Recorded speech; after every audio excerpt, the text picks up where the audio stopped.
Tra il 1970 e il 1975 Emilio Prini realizza circa 200 opere su carta con una macchina da scrivere Olivetti 22. La selezione che presentiamo alla Fondazione Dalle Nogare si relaziona a 3 mostre in cui queste opere vengono realizzate. La prima, gennaio 70, a Bologna, la seconda, la mostra con 13 artisti di arte povera, con cui Germano Celan conclude il primo percorso di presentazione delle ricerche del movimento alla Kunstverein di Monaco, e la terza, la mostra personale dell'artista alla Galleria Lattico di Roma, Merce tipo standard.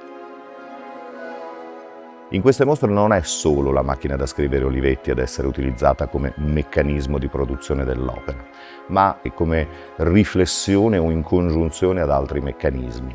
La ricerca dell'artista è sostanzialmente incentrata infatti sul comprendere l'utilizzo, l'uso del prodotto meccanico che costruisce la comunicazione, costruisce l'informazione e la trasmette. Emilio Prini per molti aspetti è un artista da questo punto di vista seminale, perché dall'inizio degli anni 70 sembra portarci alla nostra condizione oggi contemporanea, quando abbiamo a che fare con cose che ancora capiamo ma non del tutto, per esempio l'intelligenza artificiale generativa.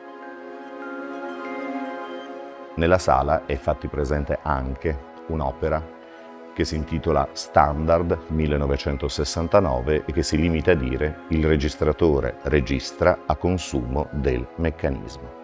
Cosa fa l'artista? Studia questo consumo e lo rielabora attraverso una serie di esperimenti e di esperienze che permettono appunto al meccanismo di non prescindere dall'essere umano, ma di implicarlo e coinvolgerlo in una, mi verrebbe da dire proprio pensando all'intelligenza artificiale generativa, conoscenza reciproca.